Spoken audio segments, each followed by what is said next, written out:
예, 박사님 너무 좋은 강의 감사드리고요. 지금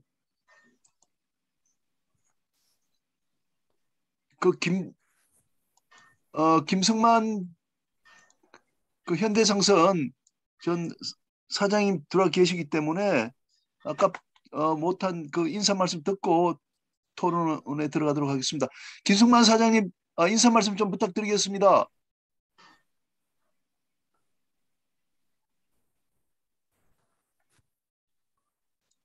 예, 아, 김성만 사장님. 예, 들리세요? 예, 예.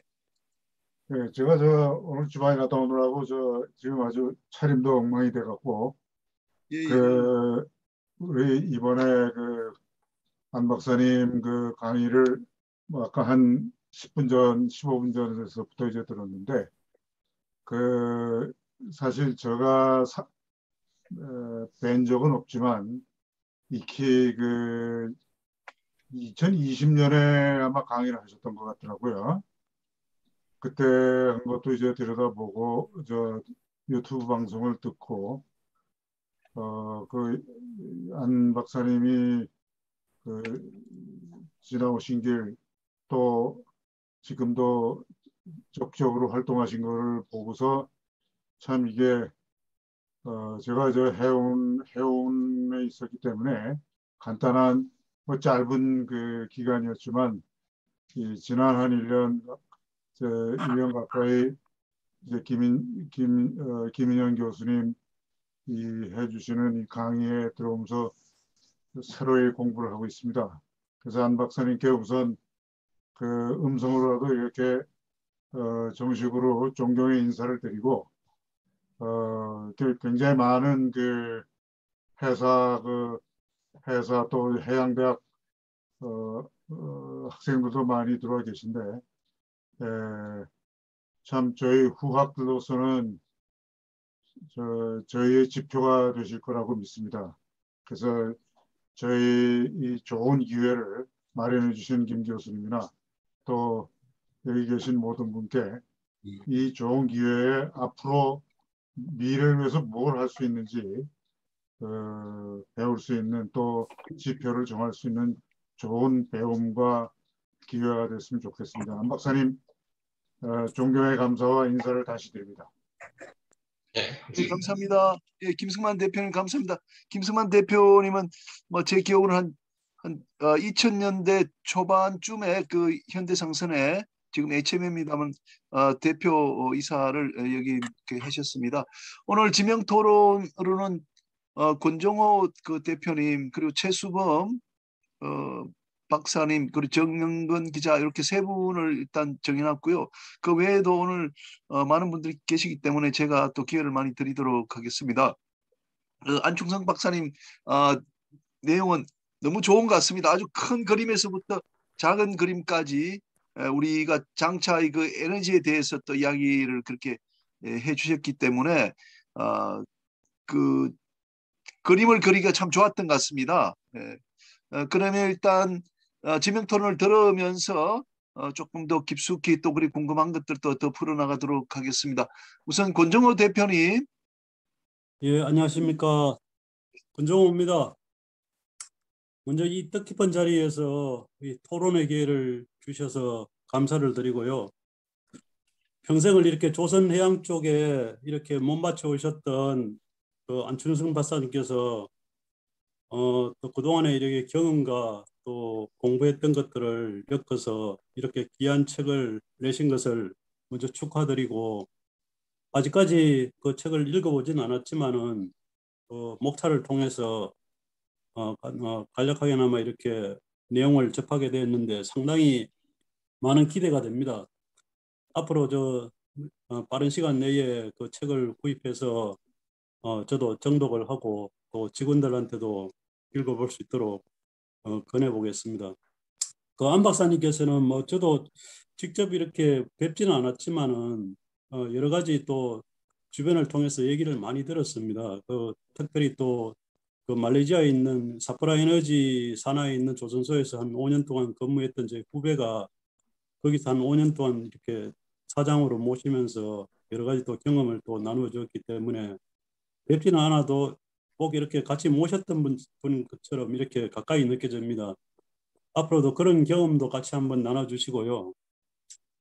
또 지금 우리나라도 지금 보면 ESG 경영이 대기업도 그게 화두가 되고 있고 중소기업도 거기에 맞춰가지고 그 ESG 경영에 대해서 많은 관심을 가지고 있는데 사실 저희 조선해운 쪽, 조선해양 쪽 같은 경우에는 저희는 이제 그 중소형 선박 쪽에 관심을 많이 가지고 있는데 그런 부분에 있어가지고는 아직까지 법 체계라든지 이런 것들이 상당히 정립이 좀 늦은 것 같습니다. 그 가령 이제 뭐 장비라든지 이런 쪽에서 개발이 되어 있어가지고 또 그 유럽 쪽에서 개발이 이미 되어 있고 승급 승인이 다 나 있는 그런 경우에도 우리나라에 도입되면 또 새롭게 이렇게 또 과정을 승인 과정을 이렇게 거쳐야 되는데 그 과정이 이렇게 새로운 그러한 제품이 되다 보니까는 그 과정이 상당히 까다로운 걸로 알고 있습니다. 그런 부분에 있어가지고 미국 쪽이라든지 또 다른 이렇게 선진국에서 이런 어떻게 그 과정이 진행되었는지 그런 것들을 나중에 한번 기회가 되시면 한번 소개해 주셨으면 감사드리고요. 또 제가 이렇게 느낀 건데 지금 이 자리가 보면은 저희가 지금 보면은 그 안 박사님께서는 그 연세가 아마 87, 뭐 8 이렇게 되실 거고 제가 이제 50대 이제 후반으로 접어들고 있고 또 우리 또 지금 보니까는 그 해고 또 해양대학교 뭐 회사고 또 해군산학교 여기 20대들이 많이 들어가 있는데 지금 3세대가 이렇게 아까 권호인 사장님 말씀대로 이렇게 여기서 공부를 하고 있거든요. 근데 이 의미가 상당히 큰 게 보면은 그 안 박사님이 20대였을 때는 저희 이제 국민소득이 62불 수준이었던 걸로 기억하는데 제가 20대였을 때는 우리가 6,000불이었거든요. 근데 지금 20대는 이제 35,000불 시대를 지금 살아가고 있는데 정말 이 세 세대가 서로 다른 그 환경 속에서 이렇게 자라고 있지만은 바다라는 것을 통해 가지고 이렇게 하나가 된 것 같고 또 어떻게 보면은 그 지금 20대들은 앞서간 세대들을 지금 요새 사회 풍토가 거의 뭐 좀 속된 말로 이제 꼰대라고 해가지고 잘 배우려고 하지 않거든요. 그런데 이렇게 조선 해운이라든지 해양 쪽 분야에 있어 가지고는 그 선배들의 경험이 정말로 중요한 것 같습니다. 그렇기 때문에 우리가 그 다음 세대도 선배들의 그 밟아왔던 그 발자취를 그 온고히 지신 삼아 가지고 자기들이 여기서 배울 것은 배우고 또 버릴 것은 버려서 또 새로운 미래를 준비하면은 앞으로 더 나은 후배들이 많이 나올 거라고 기대합니다.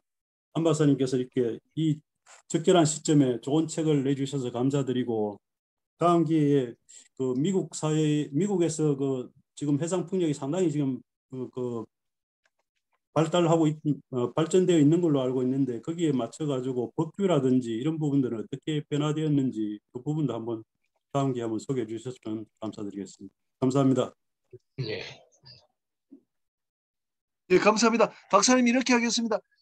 세 분 지명 토론하고 나서 한꺼번에 박사님 그 답변을 듣도록 하겠습니다. 다음은 그 최수범 그 박사님 부탁드리겠습니다. 최수범 박사님은 이제 물류 쪽이시기 때문에 물류를 또 해운 물류를 대표해서 좀 질문을 해주시겠습니다. 교수님 이제 화면 공유 좀 하겠습니다. 네.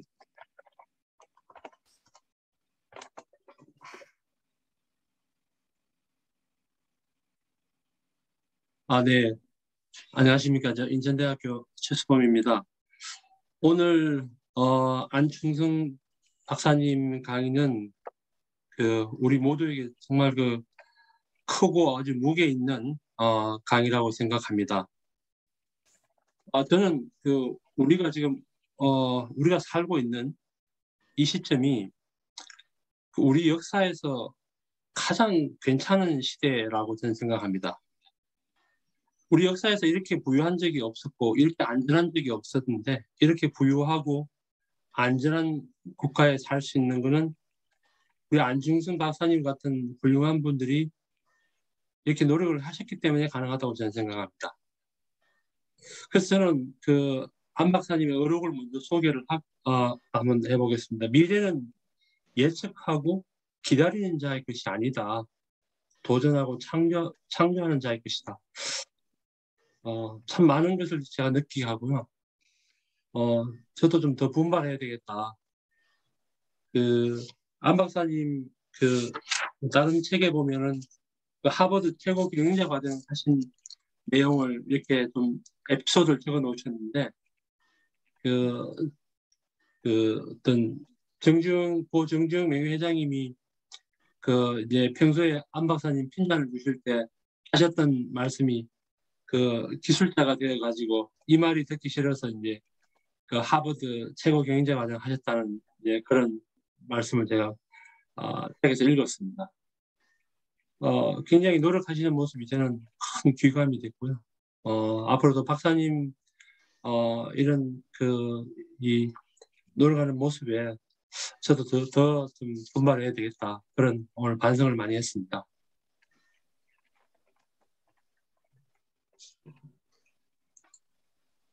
화면이 박사님이 친환경 에너지 경제와 관련 있는 부분을 좀 소개를 하고자 합니다. 북극 자원 개발 부분인데요. 북극은 지금 러시아는 북극 항로 개척과 항만 개발 계획, 북극 일대 개발 을 하고 있는데 이 지역은 전 세계의 천연가스의 전 세계의 원유의 30%, 천연가스의 15%가 매장이 되어 있습니다. 실제 러시아 에너지 장관은 북극의 석유, 이거 제가 타이핑 좀 잘못됐는데요. 원유의 30%, 천연가스 15%입니다. 러시아 에너지 장관은 북극의 이 개발 가능한 석유가 약 700억 톤, 천연가스는 1조 입방평방미터가 있다고 이렇게 얘기했고, 원유 가격이 70에서 100불이면 개발이 가능하다. 지금이 아마 그 시점인 것 같고요. 러시아 석유회사는 2012년부터 2018년까지 북극 대륙공에 2조 원 투자를 했고 19년부터 21년까지 5조 원 정도 투자를 했습니다. 대표적인 게 우리 야말 LNG 프로젝트고요. 대우 조선해양이 15척 쉐빙 LNG 운반선을 구조를 했습니다. 지금 아틱 LNG2는 삼성이 지금 협력을 하고 있는 걸 알고 있는데 사실 이게 참 안타까운 부분이 이 거대한 어떤 자원 개발에 우리는 단순히 이제 이 조선 분야만 기여를 했다는 게 저는 개인적으로 굉장히 안타깝고 우리 해운이 좀 참여를 했었어야 되는데 우리 해운 기업들은 아직까지 북극이라는 것은 굉장히 좀 두려워한다거나 좀 그렇게 하는 것 같아요. 관심이 상당히 좀 떨어져 있고 저는 개인적으로 굉장히 그 부분에서 안타깝게 생각하고 있습니다. 그리고 이제 박사님 다른 책에서 제가 북한 경제 수용 내에 서한만 유전이라는 걸 제가 읽게 됐는데요. 저희 굉장히 이게 참 놀라운 사실을 제가 알게 되었습니다. 이 서한만 이 지역, 이 북극 경제 수역에 있는데 이 지역은 북한의 서한만, 동한만, 그리고 남포항 앞바다, 또 해주 앞바다 등지 이제 석유와 가스가 매장이 되어 있고 이 전체 양이 추정치입니다만 약 1,430억 배럴의 원유가 매장이 되어 있을 거다 이렇게 추정이 되고 이 양은 이란이 대표적인 산유국인데 이란이 1,370억 배럴 정도밖에 안 되니까요. 이란의 갖고 있는 매장량을 훨씬 능가하는 그런 엄청난 매장량인데 이 부분에서 제가 자료를 찾아보니까 학술적인 연구가 많지가 않았습니다. 최근에 2018년도에 경북대학교 최승탄 박사와 유인창 박사가 3차원 중력 모델링을 통해서 이제 이걸 증명을 했는데 이분들의 논문에 의하면은 가능성이 매우 높다 이렇게 평가를 했습니다. 그래서 저는 이제 오늘 박사님께 두 가지 정도 좀 질문을 좀 드리고자 합니다. 첫 번째는 우리나라가 우리나라뿐만 아니고 전 세계적으로 선진국 위주로 이제 친환경 산업 패러다임으로 좀 옮겨가고 있는 과정에 있는데요. 우리는 수소 경제에 굉장히 집중하고 있습니다. 그래서 상당한 수소는 해외에서 수입을 해야 되고, 그 중에서 최근에 논의가 되고 있는 러시아 캄차카 반도의 풍력 발전을 이용해서 수소 생산을 하고, 그 생산된 수소를 한국으로 이제 수입을 해야 한다. 그래서 이제 러시아와 협력을 준비하고 있는 과정에 있습니다. 또 러시아와의 협력은 뭐 비단 캄차카 반도뿐만 아닌 북극에서도 마찬가지인데요. 최근에 러시아가 이제 우크라이나를 침공을 했고 전 세계적인 비난을 받고 있습니다. 저는 개인적으로 참 다행스러운 게 우리나라가 무기 지원을 하지 않았다는 게 참 다행스럽고, 여기에 우리가 이제 무기 지원을 하게 되면 그야말로 러시아와 직접적인 충돌이 발생할 건데요. 이제 그런 아주 좀 민감한 부분을 피해갈 수 있는 부분인데, 박사님은 이미 고 정주영 명예회장님하고 러시아에 오랜 많은 경험을 가지고 계신 걸로 저는 알고 있습니다. 그래서 박사님이 보시는 지금 이 세계 정세의 한 부분, 러시아가 이제 이런 전 세계적인 비난을 받고 있고 경제 제재도 받고 있습니다만은, 그럼에도 불구하고 우리 자원의 자원 안보, 자원 확보를 위해서 러시아와 협력을 해야 되는가? 만약 협력을 한다면 어떻게 좀 협력을 하는 게 우리 국익에 도움이 되고, 또 저는 더 나아가서 우리 해운이 여기에 적극적으로 이제 참여를 해야 된다고 보는데, 박사님의 생각이 어떠신지 좀 여쭙고 싶고요. 두 번째는 북측 경제 수역에서 한만 유전에 대해서 이게 이제 중국의 이 경제 수역과 같이 맞닿아 있는 부분이기 때문에 사실 중국의 방해가 굉장히 심할 것으로 생각이 됩니다. 그럼에도 불구하고 이제 이 지역은 개발이 돼야 되고 남북이 협력을 해야 된다고 보는데, 사실 지난 정부에서 남북 협력은 우리가 기대했던 것만큼은 되지 않고, 또 이 정부가 어떻게 될지는 알 수는 없습니다만은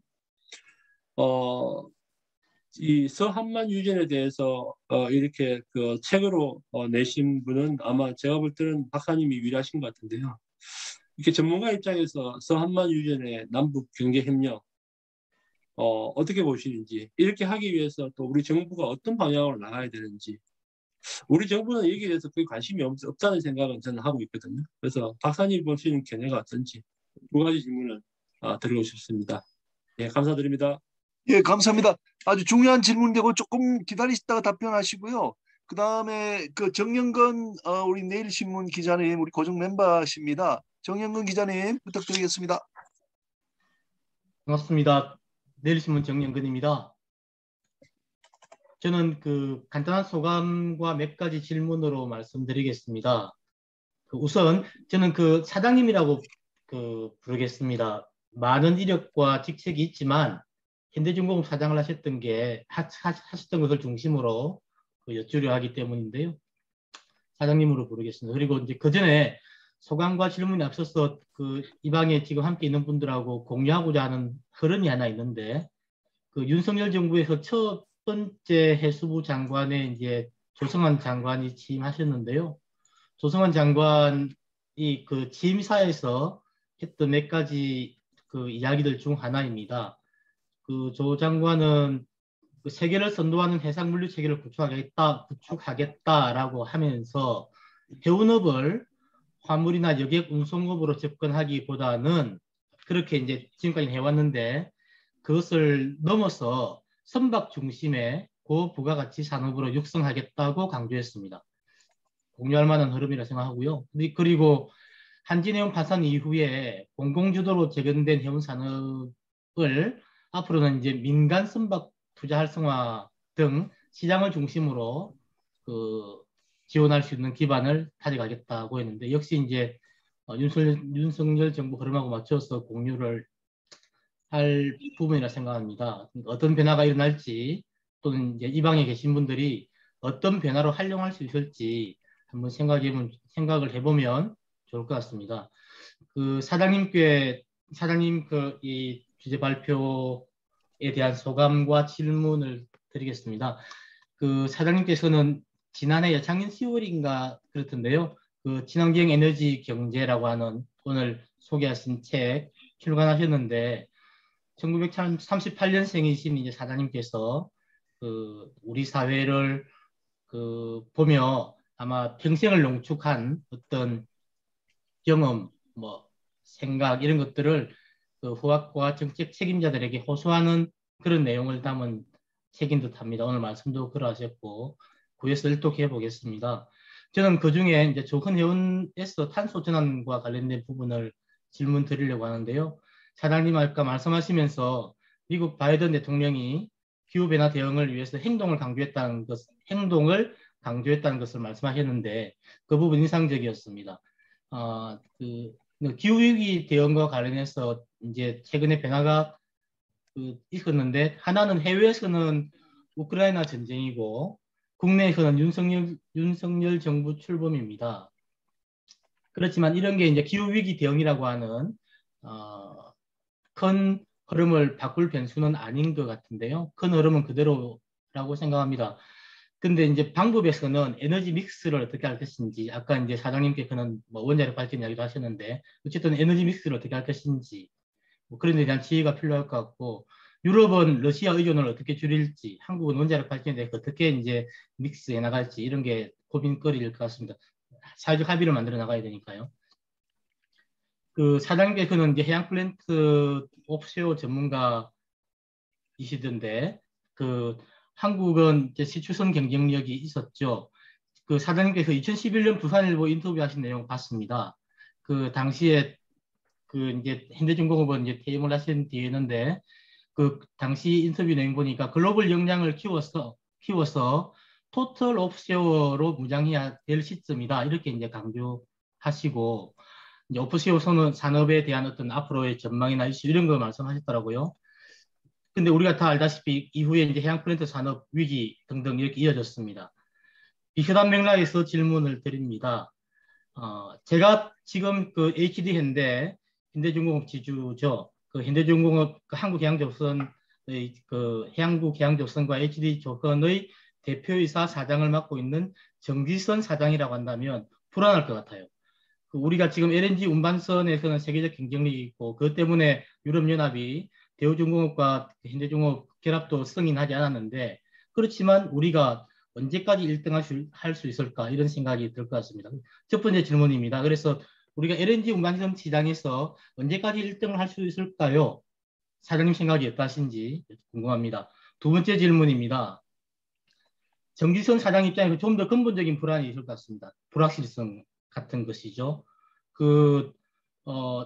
우리가 다 알다시피 LNG라고 하는 것은 과도기적 에너지입니다. 탄소 전환과 관련 탄소 전환 흐름에서 그렇다고 한다면 LNG 운반 이 에너지 시장의 어떤 변화라고 하는 건 수요자의 변화는 운반하는 해운업의 변화는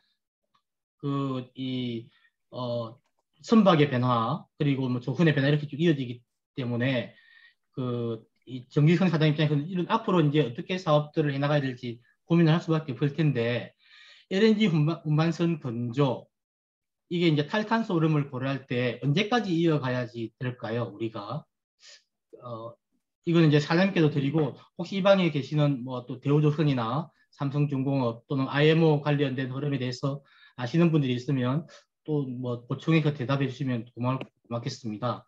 그럼 마지막 질문은 먼저 시간 여유가 되면 그 대답을 부탁드리겠습니다.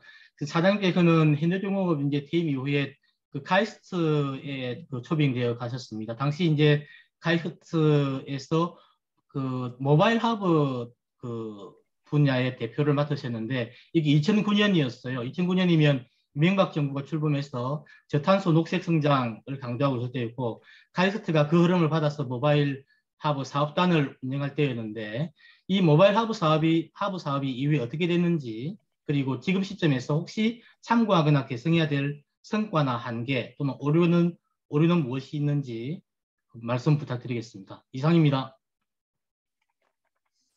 예, 정지님 대단히 감사합니다. 예, 아주 그 큰 흐름에 대한 또 질문을 해주셨고 또 그 이제 우리 그 박사님의 또 과거의 또 업적과 또 인터뷰 내용 등을 가지고 좀 더 구체적인 그런 질문을 또 해주셨습니다. 자, 그러면 박사님 요 세 분에 대한 질문을 간단하게 답변 처리 좀 해주시기 바랍니다. 예, 제일 처음에 그 중소기업들의 그 ESG가 지금 전 세계적인 그런 경향에 그렇게 있고, 그런데 대기업은 그래도 그런 투자할 근데 이렇게 중소기업은 그렇지 못하니까 그 기술적인 면에서 중소기업 자체로 하기는 힘들고, 그러니까 대기업에서 이렇게 같이 협력해서 해야 된다고 이렇게 보고 있습니다. 아직 그 중소기업까지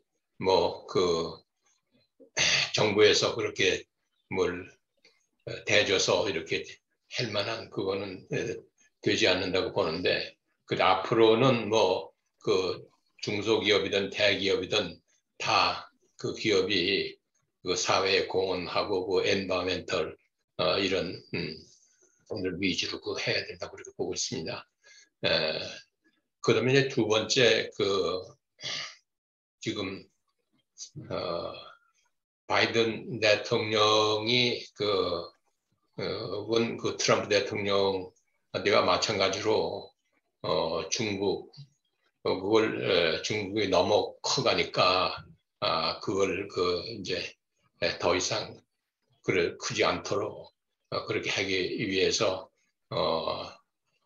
중국을 뺀 나머지 중국 공산국가를 뺀 거죠. 공산국가를 빼고는 나머지를 이렇게 연대해서 중국을 쪼아가는 그렇게 했는데, 거기에 한국도 당연히 참여를 압력을 받는데 안 할 수는 없지만은, 그렇지만 이제 특히 이제 한국은 경제 제1 교육국이 중국이기 때문에 너무 그것만 위주로 이렇게 하다가는 영향이 굉장히 많기 때문에 그거를 그래도 적절히 아마 대응해야 된다고 이렇게 보고 있습니다.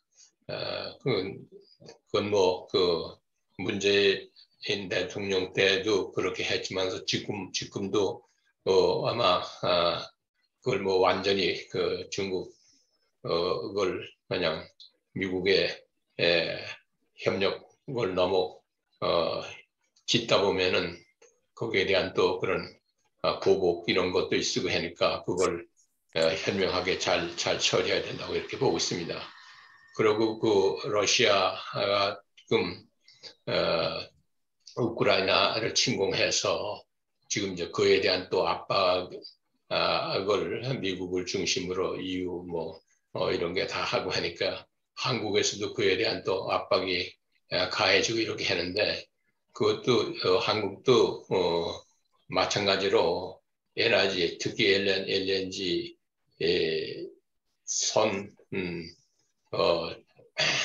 조선이라든지 그다음에 앞으로 LNG 개발 이쪽에도 한국이 참여해야 되는데, 북극 자원 개발 그것도 너무 또 소련하고 이렇게 등지기보다는 근데 미국은 대국이니까 그렇게 맞대응하고 하지만은 한국은 그에 또 해서 우리는 맞대응을 할 수도 없고 그렇게 되니까는 그것도 적절히 대응을 해야 된다고 봅니다. 너무 앞장서 가지고 무기를 협력한다든가 이러기보다는 정책적으로는 그렇게 하더라도 우리 실질적으로는 그 자원 개발이라든지 다른 이런 거는 러시아하고도 같이 또 손을 잡고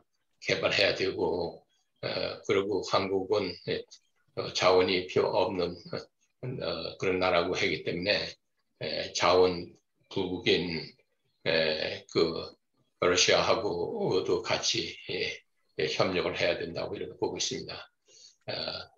그리고 질문을 일일이 다 했는데 그 마지막 질문하신 분 중에 그 모바일 하버 그거가 그 후에 어떻게 됐는가 그에 대한 저도 그 제가 카이스트에 그 3년간 그랬는데 그때 그래도 정부에서 그 처음에 그 250억 그걸 지원을 받아가지고 개발은 잘 시작을 했는데 그랬는데 거기 이제 나는 그 산업에서 있었기 때문에 그 개발을 해보게 되면 결과가 있어야 되잖아요. 그러는데 그때 카이스트에 있는 그 교수님들은 뭐 특허를 해서 그게 또 실효가 있는 특허도 아니고 아이고 남이 하지 않은 걸 하면은 먼저 특허를 내서 하는데 너무 그런 거에만 특허 개발하는 데만 그렇게 했지 나는 그때 카이스트 그 특훈 교수도 하면서 모바일 하버에 또 그 회사를 만들어서 그랬는데 그때 나는 또 대부 조선 해양이라든가 뭐 또 몇 군데 이런 데서 해가지고 그 상당한 그것도 지원을 받고 이렇게 했는데 그리고 또 외국 회사도 또 좀 지원을 해서 그건 미국 특히 뉴욕 하버에서는 그 굉장히 또 관심이 있고 이래가지고 그 하려고 그랬는데 너무 그런 쪽에도 좀 이렇게 지원을 해주기보다는 오히려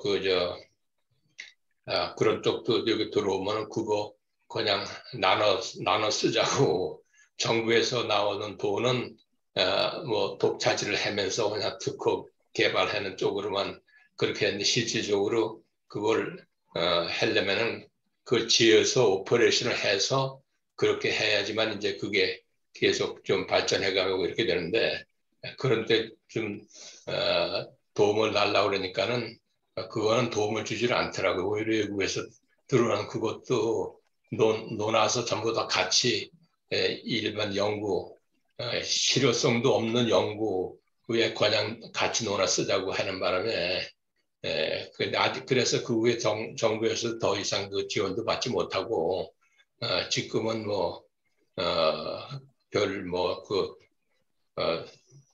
발전되지 못하고 있는 그런 상태로 알고 있습니다. 네, 박사님. 질문 다시 박사님. 박사님 그 답변 고맙고 제가 나온 질문 그 두 가지 다시 한번 드리면요. 그 질문 중에 그 하나는 우리가 이제 해상풍력 박사님 강조를 많이 하셨는데 박사님께서 이게 미국에서 대단히 많이 발달이 돼 있고 우리도 우리 환경이 잘 맞아서 배울 점이 많다 이렇게 하셨지만 결국은 그게 다 법으로 규제가 되기 때문에 미국에서 그게 법으로 해상 풍력을 좀 규제하기도 하고 도와주기도 할 텐데 어느 정도 진전이 있는지 그 부분을 좀 질문을 하셨습니다. 예, 해상 풍력이 미국이 법으로 제한하든가 뭐 이런 거는 없고 그 미국도 미국 그 동부에는 거기도 태풍이 지나가는 그런 경로이기 때문에 거기는 전부 다 이렇게 이 픽스드 고정식이에요. 고정식 그거 하려게 되면은 거기에 고정식 그 장비가 들어가서 이렇게 되는데 이제 그런 거는 그 존스의 그것 때문에 우리가 우리 장비를 가져가서 할 수는 없어요. 그 미국에서 진 장비를 써야 되고 뭐 이런 거 있기 때문에 그런데 이제 서해안은 그건 또 태풍 경로가 아니고 그렇기 때문에 거기는 이 플로팅 파워 플랜트 이런 거를 그래도 거기도 뭐 열심히 지금 연구를 하고 있는데 아직도 그 플로팅 파워 플랜트 그것도 그 대단지로 이렇게 하려게 되면은 그걸 기본 설계부터 그 기본 설계라는 게 부유체 이것만 만드는 게 아니라 그 계류 시스템까지도 전부 다 그 여러 그 바람이라든가 파도라든가 이거에 따라서 그게 다 기본 설계가 제대로 있어야 되는데 아직도 그게 제대로 되지를 않았어. 그걸 뭐 법규로 규정해서 못하는 거 이런 거는 없는 것 같아요. 미국 그게 이 뭐 한국에 그걸 법규를 제한하고 이런 거는 없는데 그래도 미국에는 그 ABS가 그래도 그런 걸 선도적으로 그 연구도 하고 이러기 때문에 그런 데서 그걸 받아야 미국의 그 ABS 또 유럽의 그 DNB 이런 데서 그걸 받아야 하는데 아직 그런데 하고도 같이 협력을 해서 그걸 같이 연구를 해야지 뭐 그걸 거기서 ABS에서 규제를 해서 못하고 이러는 거는 없는 것 같아요. 예, 그 부분 제가 지금 정리하겠습니다. 하나 재밌는 그 시사점은 미국의 이제 존스 액트라고 예. 말하자면 이제 그 미국에서 제조한 것만 그 미국 국내 시장에서 사용할 수 있고 또 선원들도 그 미국 선원들이 돼야 된다는 그 법인데 이게 따르면 이제 우리나라의 경우에도 만약에 존스 액트 같은 게 도입되면은 모두 이제 국산품으로 이제 그 해상 플랜트가 다 돼야 된다 그런 시사점을 좀 얻을 수 있을 것 같습니다. 그리고 박사님 또 다른 하나는 그 아까 이제 최순원 박사님인데 저도 뭐 처음 들은 이야기인데 굉장히 흥미로운데 박사님이 이제 서한만 유점 북한 쪽에 말이죠. 그 EZ 안에 배타지 경제수역 안에 그런 유전이 있다고 이렇게 말씀을 하셨고 이제 질문의 내용은 이게 그 배타지 경제수역이 또 중국하고 겹치니까 이거 앞으로 이제 뭐 어떻게 될 것인지 박사님께서 좀 그래도 뭔가 좀 생각이 많으실 것 같다 아시는 점이 있으면 좀 설명해 달라 이런 취지였습니다. 예, 그 서한만을 비롯해서 북한에도 굉장히 그 해양 자원이 많다는 것은 뭐 여러 또 연구를 통해서도 그런 것들이 많이 발표됐는데 그런데 그건 또 중국 그 발해 쪽하고 이렇게 겹치기 때문에 중국이 굉장히 그 방해를 놓습니다. 제가 말레이시아에 그때 있을 때 그 말레이시아에 그때 또 말레이시아 그 마하티 수상하고도 좀 저도 아는 그런 것도 있고 해가지고 그 말레이시아하고 그걸 앞장 세워서 그걸 해보려고 해가지고 북한의 서한만에 그 서베이부터 하려고 그랬는데 그 서베이 배가 들어가서 하려니까는 중국 그 배들이 와서 그 추격을 하고 그래가지고 그 해지도 못하고 그랬는데 그것도 그 실질적으로 개발을 하려게 되면은 중국이 그렇게 추격을 하지 못했기 때문에 북한이 아직 우리 남한을 믿지도 않고 미국도 믿지 않고 그래서 그러는데 그걸 제대로 개발을 하려게 되면은 그 미국의 메이저 오일 컴퍼니 이런 데하고 그 협상을 해서 그러니까 중국이 그런 북한의 그런 개발을 하고 하는데 미국의 그 메이저 오일 컴퍼니들이 개발하고 하는데 그걸 쫓아내고 그러지는 못하거든요. 그러니까 이제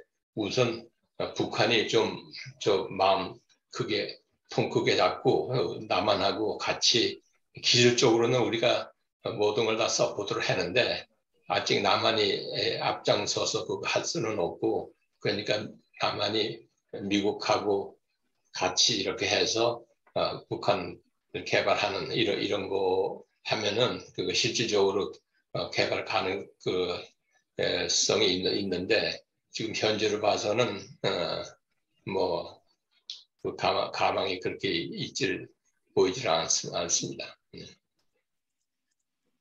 예, 박사님 감사합니다. 예, 전에 말레이시아 계실 때 그 경험까지 말씀 해주셨습니다. 대단히 감사하고요. 저 그러면 좀 다른 분들한테 교수님 그 아까 제가 드렸던 질문 중에서 사장님께 듣고 싶은 답이 하나 있는데 뭐냐면 정지선 현대중공업 사장의 입장에서 한번 생각해보자 이런 이야기였는데요. LNG 운반선 사업을 언제까지 해야 될까? 이런 질문이었습니다. 네. 글쎄 언제까지라고 제가 뭐 이렇게 그거를 날짜나 연도를 그렇게 하기는 힘들고요. 한국이 다른 나라보다도 굉장히 잘하는 게 특히 그 제조 분야, 특히 고급선 이런 거 제조하고 이런 데는 제일 우수합니다. 딴 데서 쉽게 따라오지 못하기 때문에. 근데 LNG 선은 아마 계속 자꾸 나올 거라고도 보고, 더군다나 이번 뭐 우크라이나 전쟁 이런 걸로 해가지고서는 이제 소련이나 이런 데서 그런 가스를 가져오지 못하고 또 미국이나 뭐 이런 또 UAE나 뭐 이런 데서 그걸 갖다가 해서 그걸 우회적으로 또 한국이 해고하려게 되면은 당분간은 LNG 운반선, LNG 추진선 이런 것들이 계속 개발되리라고 이렇게 보고 있습니다. 그런데 아직도 한국이 중국이나 뭐 일본이나 뭐 다른 이런 데보다도 그런 데 우수하기 때문에 나는 계속 나올 거라고 이렇게 보고 있습니다. 근데 언제까지나 그거는 아마 그래도 상당히 우리가 계속 자꾸 우리도 개발을 하고 그런데 특히나 또 제조 분야 특히 조선 분야에서 그는 굉장히 우수합니다. 그게 이제 그다음에 또 조선 분야 외에 또 원자력에서도 특히 또 두산 아니니 뭐 이런 데서 미국은 웨스팅하우스니 뭐 지인이 이런 데가 경제성이 없어가지고 막 그렇게 했는데 그런 거를 갖다가 두산중공업에서 가서 제작을 해서 마치고 뭐 이래서 우리가 굉장히 잘하는 분야는 계속 좀 더 발전시켜서 계속 제조하고 이런 건 참 잘합니다. 예. 예, 감사합니다. 예, 그러면 이제 또 플로에 계신 다른 분들한테 좀 질문을 넘기는데 아마도 권호익 사장님이 제일 기다리실 것 같습니다. 제가 지금 몇 분 뭐 한번 말씀드리면 권호익 사장님 좀 말씀해 주시고요. 그다음에 또 전문가로 뭐 이스캥 사장님도 한 말씀 하실 것 같고 또 김연빈 대표님도 이렇게 질문 좀 준비해 주시고요. 또 전작 선배님도 좀 준비해 주시고 나머지 또 우리 회사 해군사관학교 우리 학생들도 좀 한두 분 좀 질문해 주시면 좋을 것 같습니다. 저 권호익 대표님 좀 부탁드리겠습니다. 예, 안녕하세요.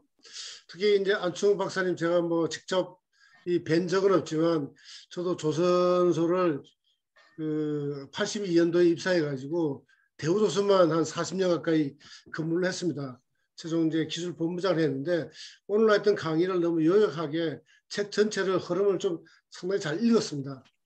이제 뭐 화두 자체가 이제 ESG부터 시작해가지고 상당히 이제 배 자체는 지금 해운업계부터 조선업계는 어쨌든 친환경 해가지고 CO2 저감 그게 이제 키포인트가 있습니다. 어떻게 해서 이제 에너지 패러다임이 바뀌면서 지금까지 원유를 연료로 써오고 그다음에 또 조금 전에 뭐 정영건 이제 기자님 말씀하셨지만 어쨌든 이제 LNG선이 얼마나 갈 것인가 결국은 우리가 이제 배가 나르는 게 화물이고 주로 에너지에서 코모디티 뭐 컨테이너선 가고 벌크는 나오지만 그 에너지 변화를 어떻게 하면서 배 연료를 어떻게 할 것인가 이것은 상당히 화두인데 이미 IMO에서는 큰 전제를 잡았습니다.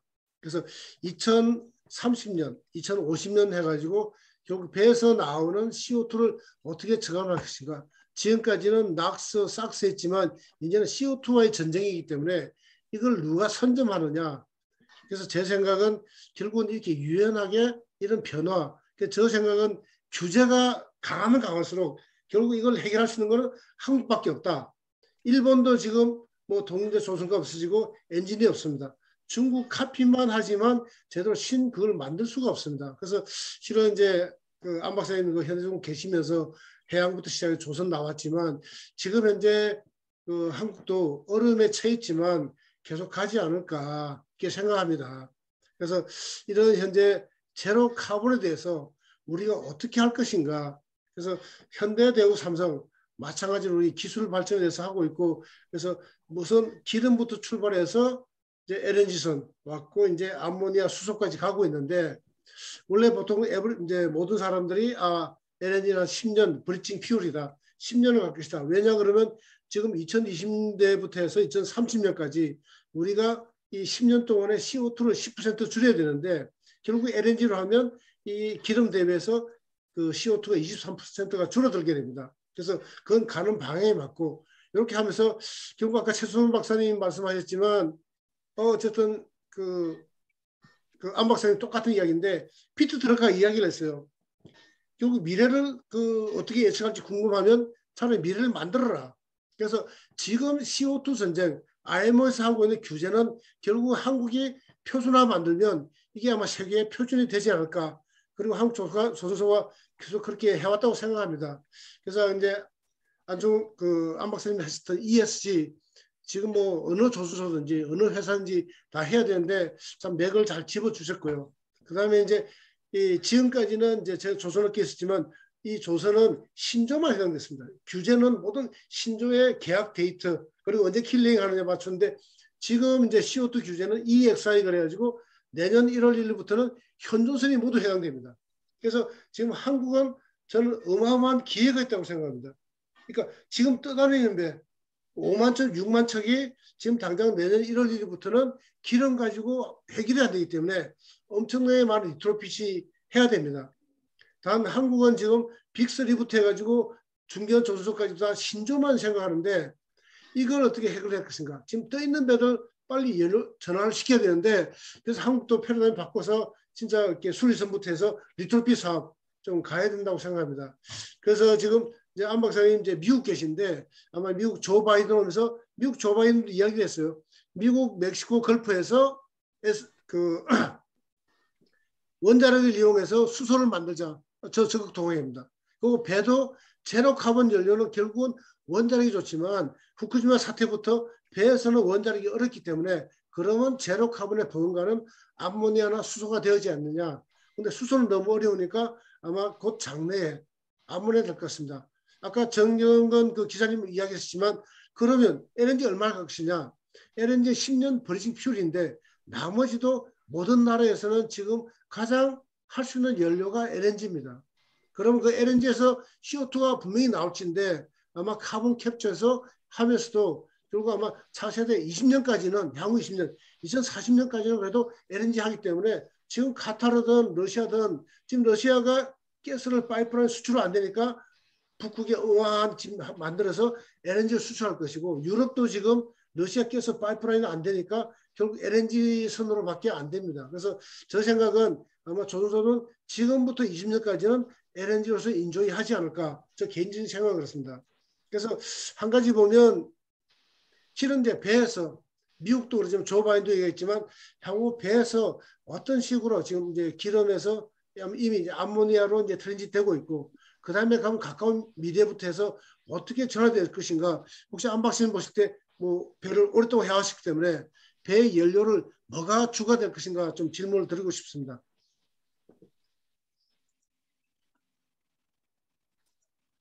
글쎄, 저도 뭐, 그쪽은 제가 뭐 깊게 이렇게 연구나 뭐 생각을 해본 건 없는데, 요즘 그 LNG 추진선도 요즘 한참 지금 개발을 하고 있지 않습니까? 그러니까 그 외에는, 그런데 제가 아까 말씀드린 대로 원자력은 계속 좀 수립을 했습니다. 그래서 원자력 추진 그건 군함이라든지 뭐 잠수함이라든지 이런 것까지도 겨냥해서 그런 쪽은 우리가 더 개발해보는 게 좋다고 생각하고 있습니다. 예, 감사합니다. 권의익 대표님께서 이 분야에 정말 전문가이신데 기름제 LNG는 과도기적 그 연료가 될 것이고 그다음에 암모니아 수소 이렇게 갈 거라고 이렇게 말씀을 해주셨습니다. 자 그러시면은 그 이제 고문현 교수는 마지막에 좀 이렇게 해주시고요. 그 지금 이스캔 그 사장님 한 말씀 좀 부탁드릴까요? 네네네. 지금 사실 이 선박에서 나오는 게 CO2, 그다음에 황산화물, 필수산화물 이제 이게 지금 문제고, 사실 대체 연료라고 지금 하는 것들이 사실 이 모든 것을 다 해결을 할 수가 없습니다. 지금. 그게 좀 딜레마죠, 사실은. 그러나 지금 권호익 그 지금 대표님이 말씀하신 대로 아마 이제 미래 대체 연료는 저도 암모니아가 되지 않을까 싶습니다. 왜 그러냐면 주소로 하는 경우는 4.6배인가? 하여튼 기존에 지금 연료 탱크가 그렇게 커져야 된다고 그러고, 물론 암모니아로 대체할 때도 2몇 배 이렇게 또 키워야 되는 상황이지만, 그나마 암모니아가 여러 가지로 그 어빌러빌리티, 대체 연료 어빌러빌리티도 더 낮고 지금 이런 걸로 알고 있습니다. 그러면은 지금 한 20년 동안은 정말 LNG로 가다가 대체 연료는 그 암모니아로 된다고 이렇게 딱 포커싱을 하고 모든 준비를 지금 해야 되는 게 아닌가 하는 생각이 들고, 그 다음에 지금 내년부터 당장 그 CII, 그 해운회사 입장으로서는 이제 심프라고 그러는데, Ship Energy Efficiency 매니지먼트 플랜을 이제 맞춰가야 되거든요. CII, 전선은 CII죠. 그러다 보니까 이제 당장 지금 해야 되는 게 현전선들이 10% 정도 그 스피드 다운을 지금 해야 됩니다. 그러면 스피드 다운을 안 하려고 그러면 배에 생기는 그 머린그로스, 짜개비를 다 제거를 한다든가 또는 에어 루브리케이션 이런 작업들을 해야 되는데 이게 엄청난 문제를 사실 야기하죠. 그러나 사실 그 경우도 이제 물론 1년에 어떤 점과 톤 마일리지를 해가지고 그걸 이제 평가를 하게 되는데, 거기에 따르면 지금 현재 추정에 따르면 그것도 A, B, C, D 2등급 이렇게 5개 등급으로 나누는데, 서브 스탠다드 이제 베슬 D나 2등급은 사실 그렇게 되면은 전부 다 개조를 해가지고 어떤 것을 하지 않는 한 지금 문제가 심각하거든요. 근데 그 선박들이 지금 한 45% 정도 된다는 거예요. 그러면 지금 현실적으로 그걸 어떻게 해야 되느냐, 이런 거에 대한 가이드라인이 없습니다. 그 다음에 또 한 가지 문제가 뭐냐면 지금 아이악스 국제선급협회가 각자 자기 독자 노선을 지금 가고 있다는 게 문제입니다. 지금 ESG 경영이 지금 화두가 되고 있는데, ESG 경영에 대한 어떤 통일된 어떤 경영 지표, 그다음 앞으로 진짜 대체로는 어떻게 하고, 그다음에 이 그 CII 해운회사 입장에서는 이 아까 말씀드린 심프 이거를 어떻게 맞춰갈 거냐, 기존 선들 그 서브 스탠다드 베슬들을 어떻게 할 거냐, 이거를 사실은 성급들이 다 해줘야 된다고 보거든요. 근데 아이악스 멤버의 각 나라의 성급들이 각자의 이 장사하는 데만 급급해가지고 이걸 안 오고 있어요. 그러니까 참 이 IMO 입장에서도 난감하죠. 사실 IMO는 그 유엔의 에이전시니까 유엔에서 어떤 파리 기후 협약에 따라서 지금 모든 것들이 이 넷제로에 맞춰서 지금 다 움직이는데 IMO가 따라줘야 되거든요. 근데 지금 IMO가 그런 기준을 정해놨는데도 또 EU는 EU대로 더 강화된 유엔의 요건에 가까운 걸 요구를 하고 있고, 그래서 이게 전 세계적으로 뭐가 통일이 안 돼가지고 아주 지금 곤란한 지금 상황에 처해 있습니다. 이런 문제들을 어떻게 좀 해결해야 될지 큰 틀에서 좀 우리 안 박사님이 한 말씀 좀 해주시면 감사하겠습니다. 네, 이상입니다. 예, 박사님, 그러니까 지금 이제 에너지 그 환경 선박 관련 그 규제가 산발적으로 일어나는데 그 대처를 좀 공동으로 해야 되는 게 아닌가 하는 그런 질문이십니다. 저도 공동으로 대처해야 본다고 그렇게 보고 있습니다. 그건 아무래도 상당히 그 전문성이 있고 그러기 때문에 그리고 특히 이제 한국이 그래도 그런 환경 문제에 관한 한 그래도 상당히 특히 조선 분야, 그 조선 및 그 배 추진선 이런 데도 그 앞장서서 있기 때문에 그걸 공동 대처하는 게 좋다고 봅니다. 예, 제가 이제 사회자로 그 이스캥 대표님 아주 좋은 그 제안에 대해서 하나만 더 코멘트를 드리면요. 지금 우리가 이제 IMO는 이제 뭐 선박의 안전이나 환경을 규제하는 저 IMO 유엔의 산하 뭐 전문 기관 중에 이제 하나지만 뭐 저같이 이제 해상법이나 또 경영이나 물류를 하시는 분의 입장에서는 지금 이런 이제 규제가 강화가 되고 또 아까 이스캥 사장님 이거 스피드를 또 다운해야 된다고 하지 않습니까? 이렇게 되면은 이제 공급이 줄어들게 되거든요. 엄청나게 공급이 줄어들게 됩니다. 뭐 수리 때문에 뭐 배가 멈춰야 된다든지 하면 얼마나 공급이 줄어들겠습니까? 지금도 공급이 부족해가지고 이미 형성이 되고 하는 부분이 있지 않습니까? 지금도 뭐 상당 부분의 물류 대란은 이제 공급이 좀 부족한 측면이 있거든요. 수요가 또 많이 늘어나서 그래서 이렇게 지금 공동 대처할 때 단순히 어떤 기술적인 선박의 운항뿐만 아니라 이것이 이제 경제에도 어떤 영향을 미치는지까지 해가지고 유엔 산하 기구의 하나인 그 뭐 운시테라이라든지 운크타드 이런 쪽에 같이 좀 움직였으면 좋겠다. 우리 또 민간 기관으로서 이제 CMI라는 것이 있는데 그런 저 생각을 같이 이렇게 해봤습니다. 예, 다음은 김현빈 대표님. 예. 예, 저 김현빈입니다.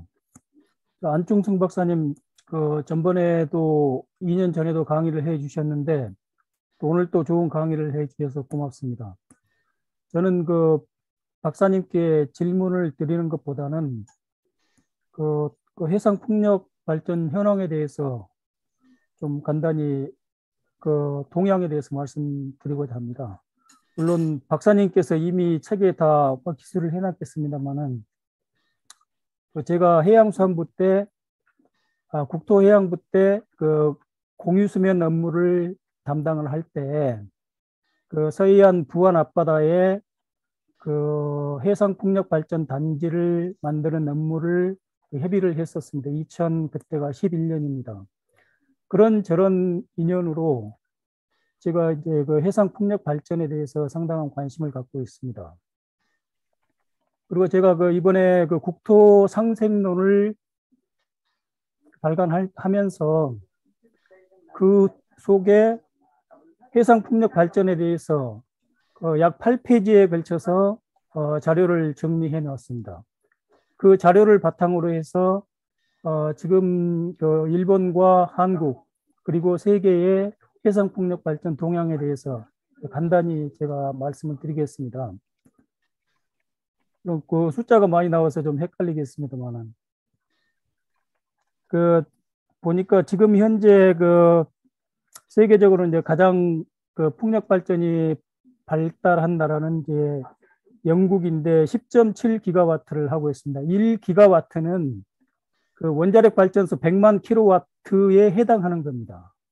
그러니까 원자력 발전소 100만 킬로와트 한 기가 해상 풍력 발전을 얘기할 때 1기가와트에 해당합니다. 영국은 약 10.7기가와트를 하고 있고 이제 독일이 7.7기가와트를 하고 있는데요. 세계적으로는 지금 현재 35기가와트를 하고 있습니다. 이제 원자력 발전소 35기가를 풍력 발전으로 충당하고 있는 거죠. 근데 그 속에서 해상 풍력 발전은 약 5%에 지금 불과한 실정입니다. 지금 그 일본에서는 2019년 4월 달에 그 재생에너지 해역 이용법이 시행이 됐습니다. 그리고 2020년 12월 달에 해상풍력 산업 비전 1차 계획이 발표됐습니다. 그래서 지금 일본에서는 현재 지금 현재 하고 있는 해상풍력 발전은 85메가와트, 그러니까 0.1기가와트 정도 됩니다. 원자력 발전소 10분의 1 정도 규모를 지금 하고 있는 거고, 그게 이제 앞으로는 2030년까지 10기가와트, 원자력 발전소 10기를 2030년까지 만들려고 하고 있습니다. 지금 매년 1기가와트씩, 그러니까 매년 1기가와트씩 매년 원자력 발전소 1기 정도의 해상풍력 발전을 일본에서 지금 이제 하고 있습니다. 그리고 2040년까지는 약 30 내지 45기가와트를 할 계획이고요. 그걸 하기 위해서 그 풍력 발전을 하려면은 이제 해상 풍력 발전소를 건설하기 위한 그런 장비를 지원하는 그런 항만이 필요합니다.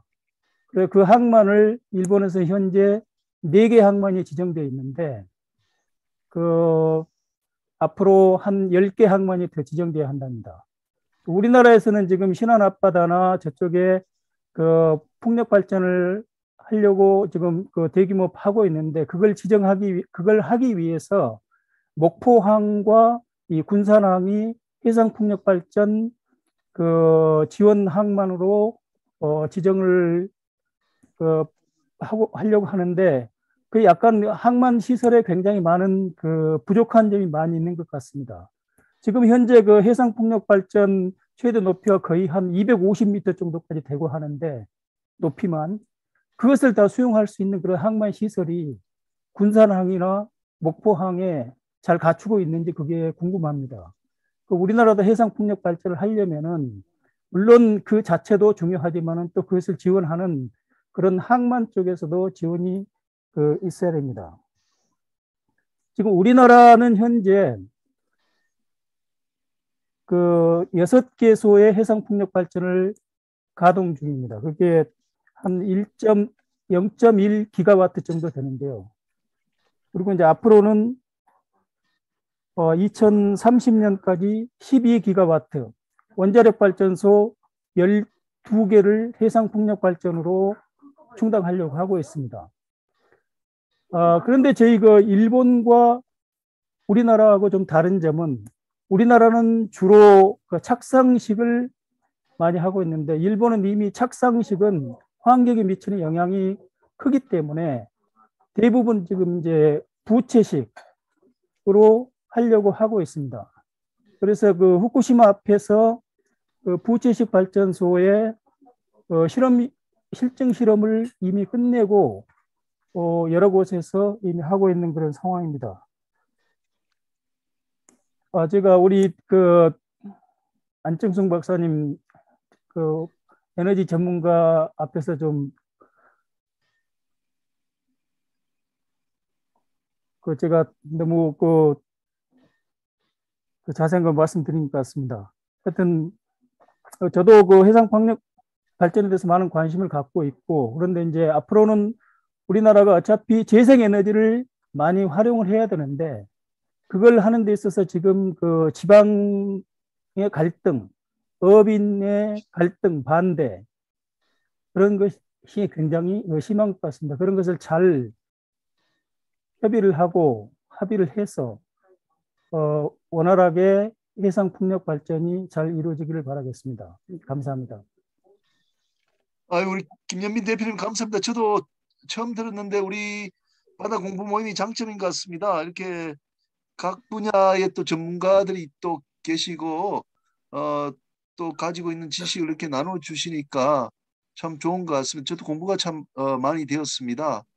저 일본과 같은 경우에는 이제 해상 풍력 발전을 위한 항만 지원 항만이 또 지정돼 있다는 거 그런 기초가 필요한 것 같습니다. 우리 해상법 분야에도 지금 해상 풍력 발전 이게 이제 선박 자체의 발전소가 또 설치되어 있는 경우도 있고 또 지원하기 위한 또 선박들이 또 용선이 되기도 해서 지금 또 연구의 대상으로 그렇게 되고 있습니다. 자, 그러시면 혹시 토론 김현주 선생님 질문하실 거 있으신가요? 예, 김 교수님, 크리소의 김현수입니다. 질문에 기회를 감사하고요. 저는 지금 현재 크리소 선박해양 플랜트 연구소에 근무하기 때문에 선박과 플랜트에 대한 친환경 연료, 친환경 에너지에 관심이 많습니다. 그런 측면에서 오늘 친환경 에너지 경제에 대해서 강연해 주신 안충성 박사님께 감사를 드리고요. 좀 전에 이제 김연빈 대표님 말씀하신 거하고 안 박사님 말씀하신 주제와 연관지어서 제가 좀 논의하고 좀 질문을 드리고 싶은 것은 에너지 믹스를 효과적으로 해나가는 상당히 중요합니다. 그 에너지 믹스에 있어서 재생에너지의 비율하고 원자력의 비율을 효과적으로 맞춰나가는 게 상당히 중요한데 원자력의 장점 또는 단점 또는 재생에너지의 장점 또는 단점을 고려해 보면은 원자력 발전은 우리나라 경우에 저렴하다는 것하고 연속성이 있다는 장점이 있고요. 재생에너지는 가능성이 있고 비싸다는 단점이 있습니다. 그러나 그것은 이제 우리나라의 문제고, 그래서 현재 이제 우리나라가 계획하고 있는 에너지 공급 정책을 보면은 2030년에는 아마 원자력이 한 25% 정도 되고 재생에너지가 한 30% 되는 걸로 기억을 하고요. 2050년에는 재생에너지가 한 70%, 원자력은 한 6% 정도로 기억을 합니다. 한편 일본의 경우는 2050년에 에너지 믹스에서 재생에너지와 원자력의 비중이 원자력 20%, 재생에너지 40% 정도라고 이제 예측이 되는데요. 그래서 이제 이런 어떤 여러 가지 차이가 왜 일어날까 하는 문제를 보면은 에너지 믹스를 우리가 생각할 때 설비를 투자할 시점에 어느 것이 경제적인가가 상당히 중요한 관점 아닐까 하는 생각이 듭니다. 그래서 우리나라에서 아마 이제 원자력의 비중을 좀 낮춘 과정에는 현재는 재생에너지의 발전 단가가 상당히 높지만 예를 들면 지금 태양광 발전이 우리나라는 한 97원, 킬로와트아워당 97원 정도고 육상 풍력이 한 110원, 해상 풍력이 한 160원 정도 되는 걸로 알려져 있습니다. 한편 원자력은 한 53원 정도 되는 걸로 알고 있고요. 근데 원자력은 이제 우리나라나 외국이나 비슷한 발전 단가 킬로와트아워당 한 53원인데 태양광의 경우 우리나라 97원, 풍력의 경우에 110원, 170원 하는 것들이 세계 평균보다 상당히 높습니다. 그 세계 평균을 보면은 태양광 발전이 이미 킬로와트아워당 한 53원 정도 되는 걸로 기억을 하고 풍력도 그 정도입니다. 그래서 이제 앞으로 우리나라가 한 28년 정도 되면은 외국처럼 재생에너지의 발전 단가가 원자력보다 싸질 수 있기 때문에 비중을 낮추자 이런 배경이 있는 걸로 알고 있는데요. 문제는 이제 우리나라에서의 재생에너지 발전 단가가 어떻게 바뀌느냐 하는 문제가 설비를 투자할 시점에 경제성을 고려해서 두 개를 잘 믹스하는 게 상당히 중요할 것 같은데 지금 안 박사님께서는 미국에 있기 때문에 우리나라의 재생에너지의 발전 단가와 원자력 발전의 발전 단가와 달리 이게 미국의 경우는 태양광 발전이나 풍력 발전의 PPA가 상당히 낮은 걸로 알고 있기 때문에 오히려 이미 원자력보다도 재생에너지 발전 단가가 낮을 수도 있는데 미국도 그렇다면은 앞으로 미래의 에너지 믹스에서 원자력 비중을 낮추려고 하는지 유지하려고 하는지 높이려고 하는지 이 부분이 우리가 장차 에너지 믹스에서 두 개의 비중을 어떻게 가져가는 게 좋을지에 대한 하나의 시금석이 되지 않을까 하는 측면에서 미국의 각각의 발전 단가와 그에 따른 에너지 믹스 정책 방향을 좀 설명해 주시면 감사하겠습니다.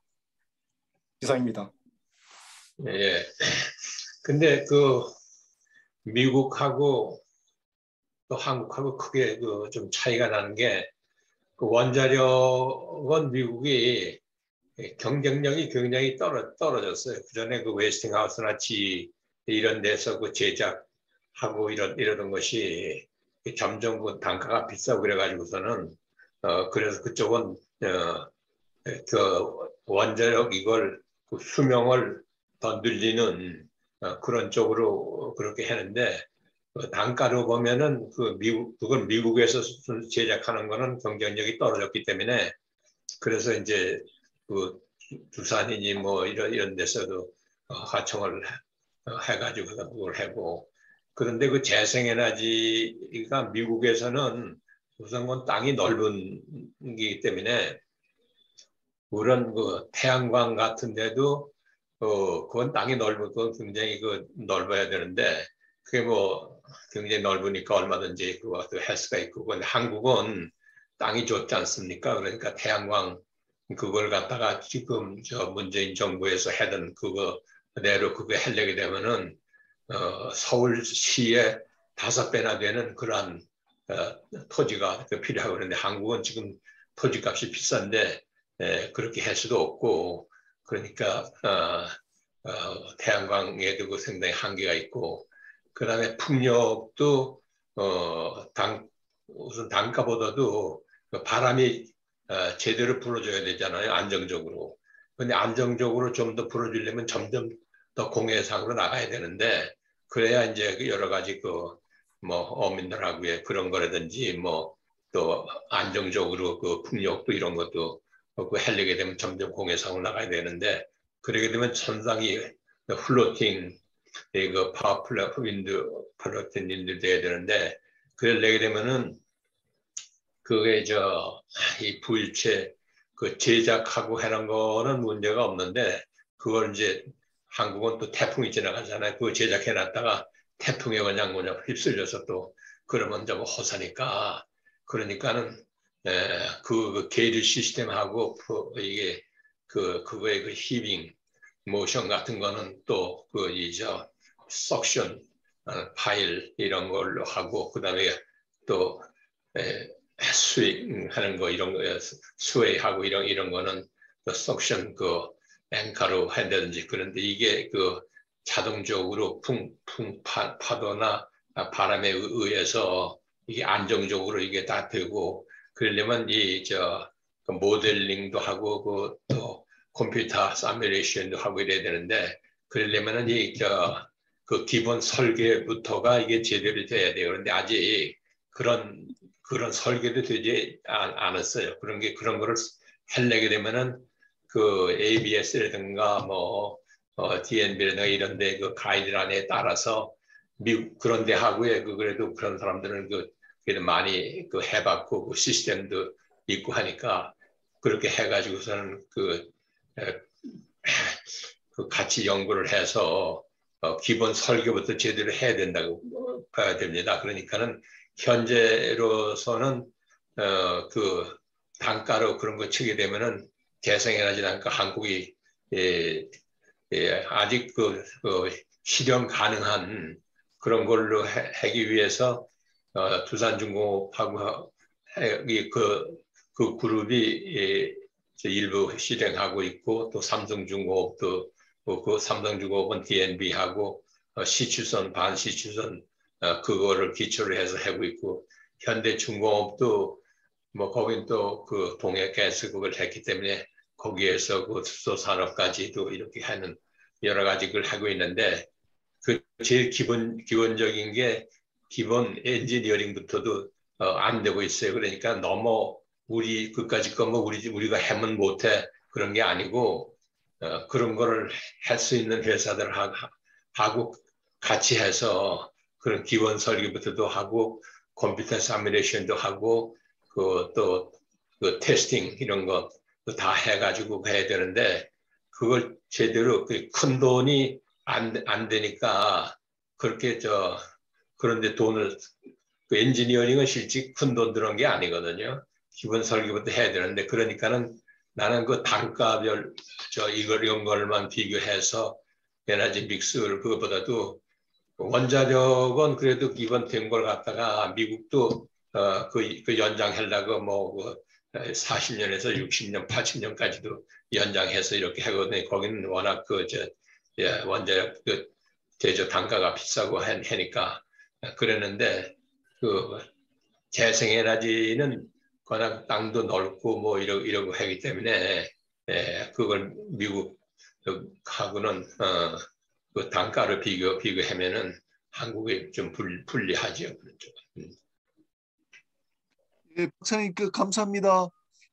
그 우리나라하고 지금 미국하고를 상당히 비교를 그렇게 많이 이렇게 해주셨고, 우리가 그 결정할 때는 뭐 단가보다도 다른 요소도 고려하셔야 한다 했는데, 제 관점에서 재밌게 그 느낀 거는 이게 태풍이 오면 어떻게 되느냐, 그 풍력 그 발전을 바다에 만들어놨다가 그래서 V식으로 해가지고 태풍 오면은 이렇게 피할 수도 있고 또 고정식으로 한다 하더라도 그 태풍을 잘 흡수할 수 있는 그런 기본 설계가 꼭 필요하다는 그런 말씀을 해주셨습니다. 저희들이 좀 더 눈여겨 봐야 될 내용이라고 생각됩니다. 그 다음에 전작 그 전무님 혹시 계시나요? 계셨는데 전작 전무님. 그러니까 시골지가 한옥 집이어가지고 그건 이제 다 이진창으로 바꿔면 나오잖아요. 한옥 옛날에 뭐 있잖아요. 그걸로 하니까 얼마나 신선지. 예, 전작 전무님 혹시 안 계시나요? 예, 여기 뭐 이성철 우리 부장판사님도 계시고 이렇게 하고요. 지금 이제 시간이 그 10시 15분쯤 됐고 또 회사 해군사 간학교 학생들은 또 순금 같은 것도 있기 때문에 곧 마쳐야 될 것 같고요. 그 혹시 질문 있으시면 한 분 정도 이렇게 더 하고 우리 마무리로 가면 좋을 것 같습니다. 유병세 전무님 계신데 유병세 전무님 혹시 말씀 가능하신지요?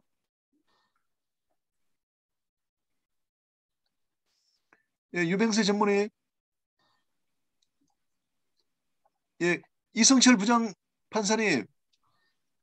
예, 뭐 전혀 다른 분야이십니다만 또 법학적인 또 판사님 관점에서 하실 말씀이 있으실 것 같습니다. 좀 부탁드리겠습니다.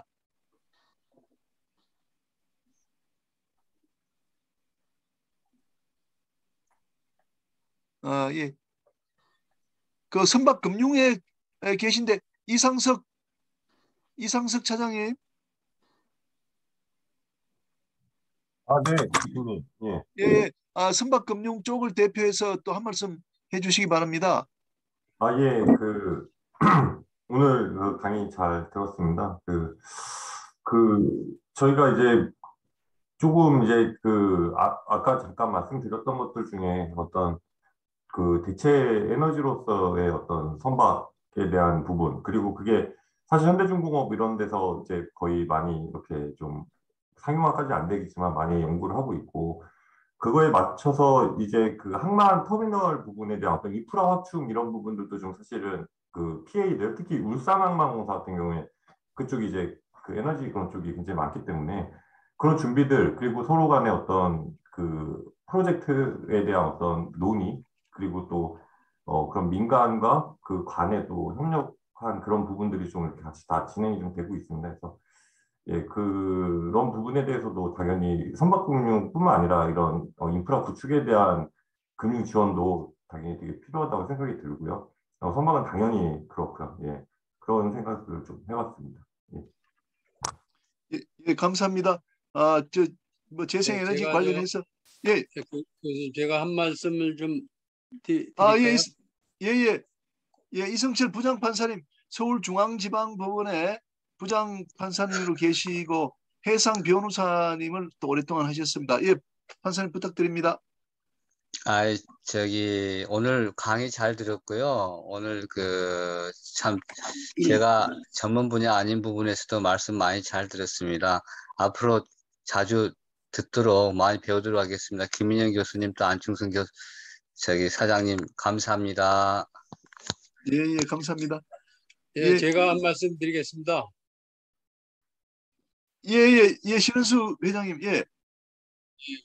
오늘 이제 안 박사님이 포괄적으로 이제 책 내용 중심으로 이제 설명을 잘 해주셨는데, 한평생을 이제 현장하고 아카데미하고 같이 이제 보시면서 경물치시한 그 내용을 이제 컴프레hen시브하게 포괄적으로 이렇게 다 정리를 해주셨는데, 보니까는 여러 이제 수강하시는 분들이 굉장히 하시는 질문이 전체적으로 이제 에너지에 대한 믹스 그런 부분에 대한 이제 총괄적인 어떤 그 그림을 알고 싶어 하시는 것 같아요. 그래서 제가 이제 화학공학을 전공을 했고 그러면서 이 에너지나 이쪽 분야에 저도 한평생을 살아온 사람이기 때문에 요약해서 이제 좀 말씀을 드리면은 우선 이제 19세기는 석탄의 시대였습니다. 근데 20세기 들어오면서 석유의 시대가 됐고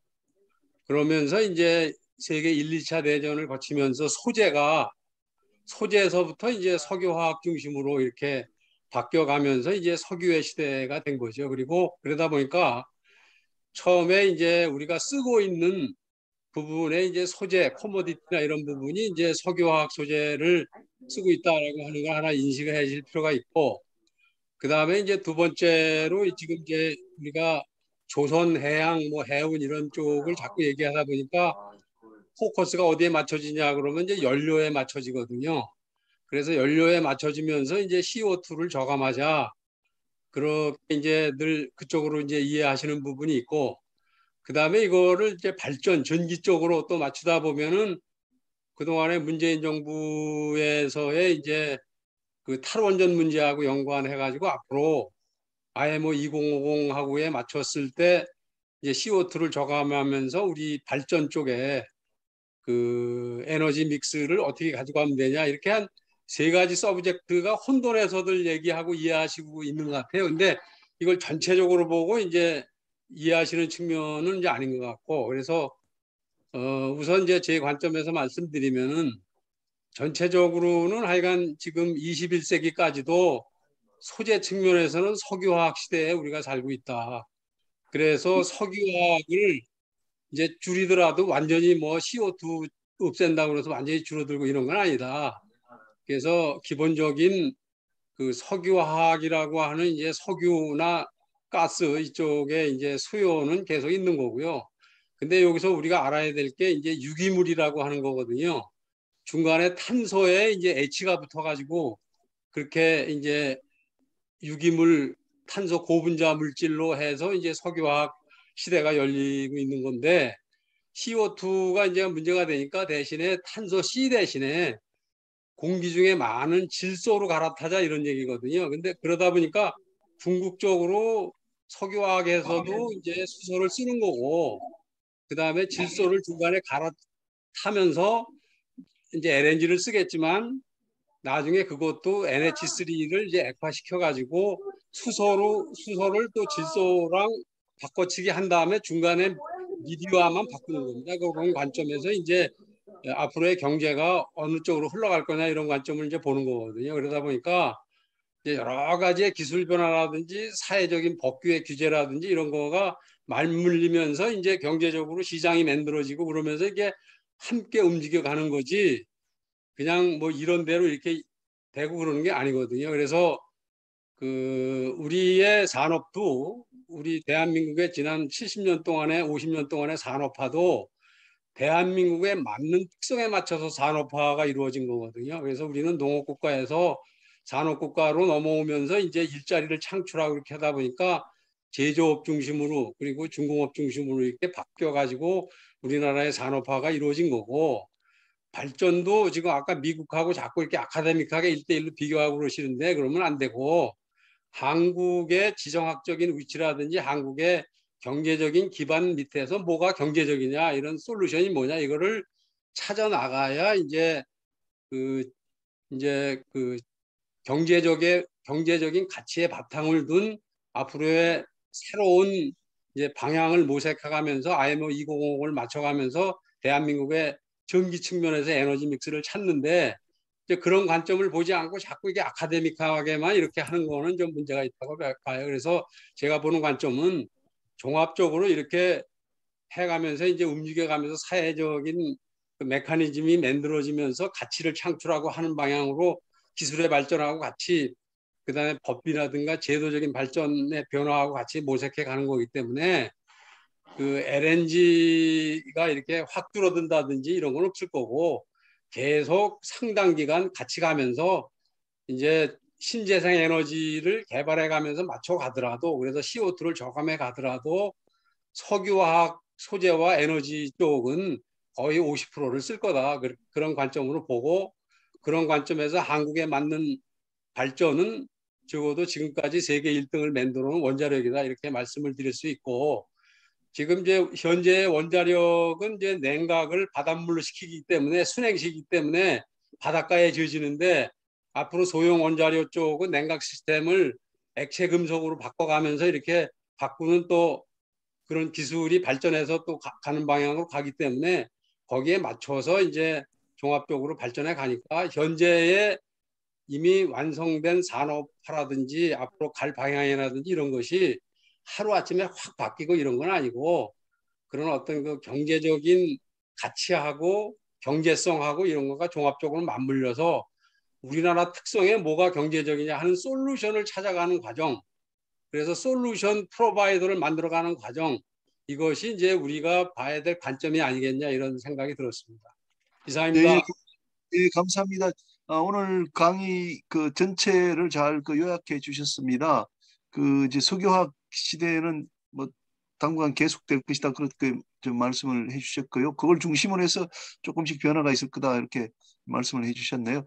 자, 그러면요 이제 시간이 많이 됐기 때문에 해군사관학교 오늘 생도들 한 70명 가까이 들어오셨는데 누구 학생들 대표해서 누가 말씀해 주셔도 되고요. 아니면 양지훈 우리 그 교수님 좀 말씀해 주셔도 될 것 같습니다. 그 양지훈 교수님.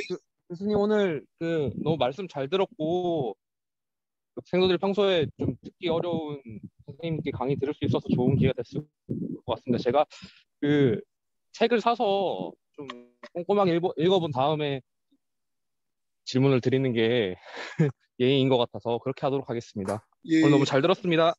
예.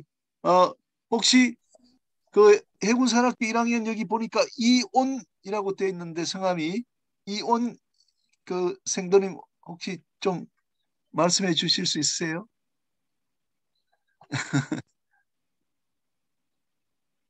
예, 이온 생도 아니면 김준수, 예, 김준수, 예, 김준수 학생, 우리 생도라 불러야 되나요? 좀 느낀 소감을 좀 한 말씀 좀 해주시면 좋을 것 같습니다. 마이크 좀 켜시고 해주세요.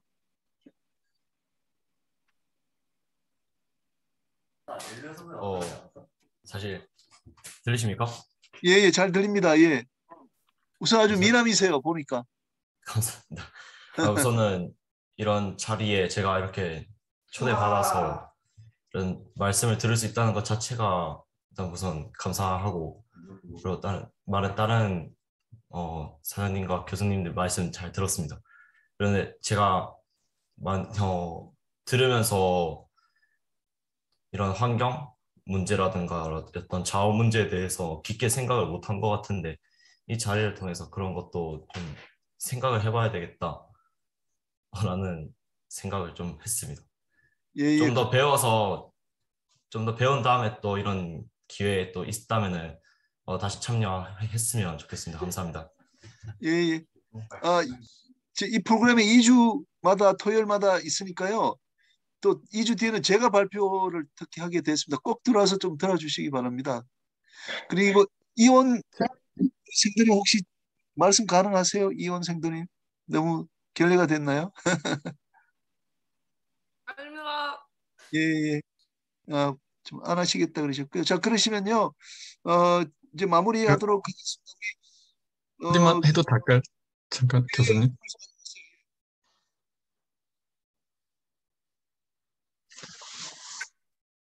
예, 말씀하십시오. 예. 네, 안녕하세요. 저는 그런 물지대이 아니라 한마디만 잠깐 너무 늦은 시간이 돼가지고요. 저는 이제 기름 회사에 한 20몇 년 근무를 했었고요. 지금 이제 숙박 중개를 하는데 첫째 하나 포인트 이제 이야기 나온 것 중에 기름의 그 수요는 인구 증가하고 비례하기 때문에 수십 년간 1.8% 내지 2.0%는 계속 증가하는 걸로 예측이 되고 있습니다. 그래서 기름 절대 줄지 않는다라는 걸 한번 잠깐 이야기 드리고요. 그다음 두 번째는 제가 이제 신조 중개 업무하고 리세일 작업을 이번 주에도 좀 하고 있는데 작년 1년 전만 해도 VLCC가 약 한 8,500에서 한 8,600, 700만 불 했던 게 지금 현재 1년 사이에 성과가 2,500에서 3,000만 불이 올랐습니다. 그 다음에 LNG선도 마찬가지고요. 그런데 문제는 국내 조선소 3대 조선소에 보면은 지금 LNG와 그 다음에 컨테이너에 집중이 돼서 VLCC가 2024년 이후에는 한쪽도 딜리버리 되는 게 없습니다. 즉 주문이 없습니다. 그리고 심지어 이제 LNG로 바뀌었다라는 신조선을 보면은 LNG와 컨테이너선 돼 있는데 VLCC마저도 지금 현재 듀얼 엔진, 즉 LNG와 겸용으로 나오는 선박이 국내 조선소에 발주된 게 20척 이하입니다. 그래서 앞으로의 그 수요는 굉장히 많다는 거 하나하고, 그다음 두 번째는 가장 문제가 되는 게 기존선에 대한 건데 지금 거기에 대한 해결이 아무것도 없습니다. 아까 이제 우리 이석경 대표님 잠깐 이야기해 주셨는데 스피드 다운입니다. 그래서 아까 신규 사업에 대한 거는 기존 선박에 대한 탄소 중립에 대한 그런 어떤 방안이나 이런 기술들을 제시해 나가면은 결국 한국조선이나 이런 쪽도 큰 어떤 비즈니스 솔루션이 되지 않을까 이런 생각이 언뜻 들어서 간단하게 이야기 드렸습니다. 네, 이상입니다. 예, 지사님 대단히 감사합니다. 또 그 감속 말씀하셨는데요. 저희가 이제 경쟁법의 관점에서는 선박을 감속하게 되면 공급이 줄어들거든요. 그러니까 이게 경쟁법 위반의 그 소지가 있습니다. 근데 이제 법률로서 이제 그렇게 할 수 있다면은 이제 그 경쟁법에서 이제 처벌하지 않는 상황이 되는데 뭐 처벌보다도 감속을 하게 되면 공급이 얼마나 줄어들겠습니까? 그러니까 이게 보통 문제가 아니다, 심각한 문제다 해서 우리 이스케 오늘 지대형 우리 그 안 박사님 다들 걱정을 하셨는데 좀 전체적으로 해결 방안을 좀 찾아야 되지 않겠나 이렇게 생각을 했습니다. 자, 그러면 이제 마무리로 우리 미국에 계시는 고문현 박사님에게 마무리 말씀 좀 드리도록 하겠습니다. 고 박사님, 예, 감사합니다. 지금 새벽인가요? 주무시지 여기 않고 새벽에서 이제 아침이 다 됐습니다. 안녕하세요. 저는 미국 버클리 대학에 지금 연구년 와 있는데 이번에 제가 풀브라이트 거기 장학생으로 와 있어가지고 풀브라이트 행사가 클리블랜드, 오하이오주 클리블랜드에 와 있습니다. 그래서 그 클리블랜드의 제일 높은 호텔에, 제일 큰 호텔의 제일 높은 25층에서 지금 제가 토론하고 있습니다. 여기 바로 옆에 이리호, 레이크 이리호가 바로 옆에 보입니다. 이제 호텔에서 굉장히 전망이 좋은 곳인데 오늘 안충선 사장님 또는 박사님의 명강의를 통해서 많이 배웠고 특히 그 조남에 보니까 다니엘 안이니까 성경의 다니엘을 좋아하시나 봐요. 그래서 이 다니엘 같은 그런 선지자의 모습을 보여주시는 것 같아서 더 영광이고 특히 연세가 저는 정확하게 인터넷 찾다가 제가 이 접속이 잘 안 돼가 못했는데 87세, 88세라고 하시는데 약 90세가 다 되시는데 저렇게 정정하신 모습을 보고 참 저는 제가 저 나이 되면 저렇게 할 수 있을까 하는 그래서 더 제 자신을 다시 한번 이 뭐랄까요 이 되돌아보면서 건강 관리와 그리고 또 이렇게 학문적 경영 관리를 잘 해야 되겠다는 그런 반성을 하게 됐습니다. 하여튼 해양 강국의 꿈에 대해서 이 멋진 에너지 최고 전문가로서 좋은 말씀을 잘 배웠고 특히 강의 중에 10번째 책이라고 하셨습니다. 10번째 책을 이렇게 저 연세에 저작을 하실 정도의 저런 열정에 대해서 다시 한번 감사드리고 좋은 분들이 많은 이 토론과 여러 가지 해서 저는 뭐 특별히 제가 말씀드릴 자격도 없고 또 시간도 없기 때문에 못하는데 몇 번 소개가 됐지만 이 안광원 사장님도 얘기하고 우리 사회 보신 김인영 교수님 등이 얘기하셨던 이 어록 목표가 있으면 포기하지 말라는 이 말씀은 우리 지금 해군사관학교 학생들에게는 꼭 중요한 3대가 듣는 중요한 목표가 아닌가 중요한 말씀이 아닌가 생각이 들고 특히 그 첫 번째 책의 제일 1장에 ESG 경영의 시대를 강조해 주셨는데 제가 ESG 학회를 만들었는데 나중에 내년에 건강이 유지되신다면 내년에 제 2회 국제 ESG 포럼이 제주도에서 5월 3일부터 7일까지 열리는데 오셔서 키노트 스피치를 해주시면 좋겠습니다.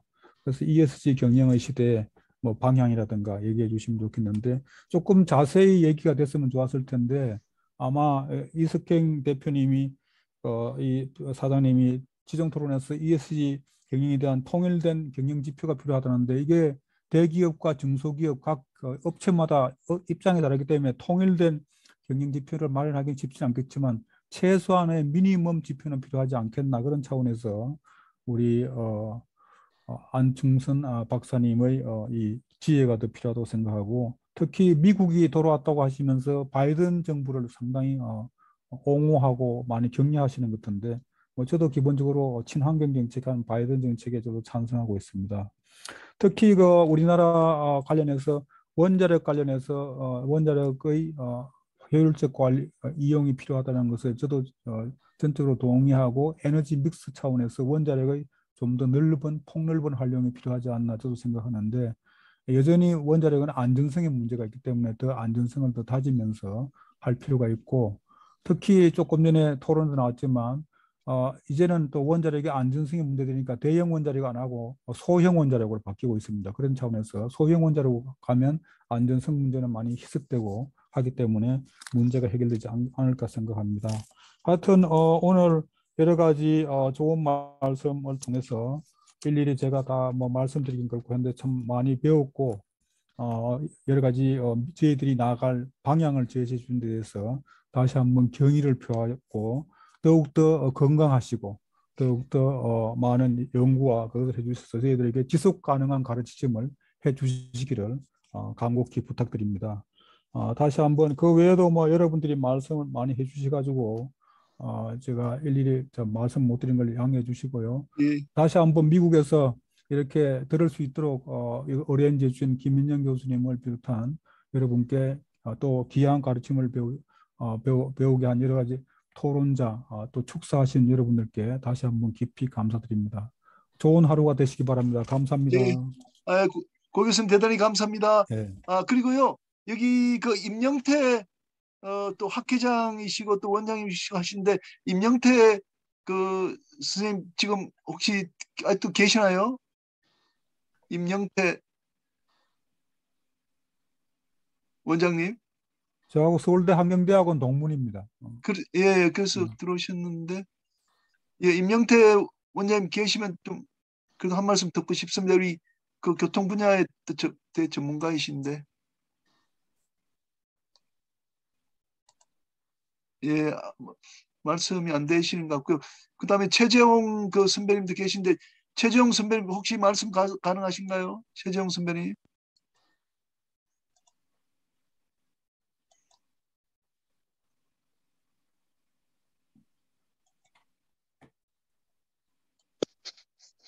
예, 최재형입니다. 예, 선배님, 예, 한 말씀 좀 해주십시오. 예, 죄송합니다. 간단히요. 예. 예, 이 에너지 문제에 대한 오늘 참 좋은 강의를 들었습니다. 그리고 같이 그 문제 제기하시고 논의를 해주신 모든 분들의 그 깊은 에너지에 대한 그리고 우리나라의 미래에 대한 그러한 모든 의견들이 참 중요한 시기에 언급되어지고 그에 대해서 고찰을 하게 됐다고 생각합니다. 저 또한 그런 그 여러분들 특히 이제 마지막으로 고 박사님께서도 하셨지만 우리 이석행 대표님이나 이런 분들께서 말씀하신 그리고 그 이 교수님 안 박사님께서 해주신 말씀이라든가 이런 부분을 앞으로의 정책이라든가 이런 쪽에 선으로 들어갈 수 있도록 그러한 그런 어떤 그 루트가 있었으면 하는 생각을 하게 되었습니다. 좋은 강의 감사드리고요. 그리고 늦게까지 참여해 주신 모든 분들 수고하셨습니다. 감사합니다. 예, 감사합니다. 그리고 이제 김현수 교수님 전 그 대한조선학회 회장님이신데 김 교수님 아무래도 조선 분야라서 한 말씀 해주시면 좋을 것 같습니다. 교수님 계세요?